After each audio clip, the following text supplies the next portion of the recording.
Welcome back to my channel Ram blogs. ಇವತ್ತಿನ ವಿಡಿಯೋದಲ್ಲಿ ನೋಡೋಣ, ಇನ್ ಕೇಸ್ ನೀವು ಕ್ರಿಕೆಟ್ ಮ್ಯಾಚ್ ನೋಡಕ್ ಹೋಗಿರ್ತೀರಾ, ಇನ್ ಕೇಸ್ ಅದು ಅಬೆಂಡನ್ ಅಥವಾ ವಾಶ್ ಔಟ್ ಆದ್ರೆ ನಿಮ್ ಟಿಕೆಟ್ ಅಮೌಂಟ್ ರೀಫಂಡ್ ಆಗುತ್ತಾ ಇಲ್ವಾ ಅಂತ.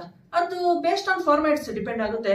ಫಸ್ಟ್ ಬಂದ್ಬಿಟ್ಟು ODI ಫಾರ್ಮ್ಯಾಟ್, ಅದ್ರಲ್ಲಿ 15 overs or less than that ಆದ್ರೆ ನಿಮ್ ಫುಲ್ ಟಿಕೆಟ್ ಪ್ರೈಸ್ ರಿಫಂಡ್ ಆಗುತ್ತೆ.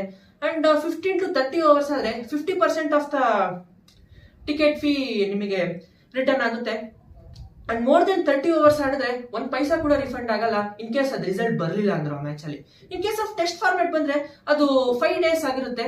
5 days ಅಲ್ಲಿ ಫಸ್ಟ್ ಡೇ ಅಲ್ಲಿ ಹಾಫ್ ಆದ್ರೆ ಫುಲ್ ರಿಟರ್ನ್ ಆಗುತ್ತೆ. ಬಟ್ 2 days ಅಥವಾ 2.5 days ಆದ್ರೆ 50% ಆಫ್ ದಿ ಅಮೌಂಟ್ ರಿಫಂಡ್ ಆಗುತ್ತೆ. And more then that test match ಆಗ್ಬಿಟ್ಟು ಇನ್ ಕೇಸ್ ಅದು ಇದಾಗಲಿಲ್ಲ, ರಿಸಲ್ಟ್ ಬರಲಿಲ್ಲ ಅಂದ್ರು ಡ್ರಾ ಮಾಡ್ತಾರೆ ಅಂಡ್ 1 ಪೈಸಾ ಕೂಡ ರಿಫಂಡ್ ಆಗಲ್ಲ.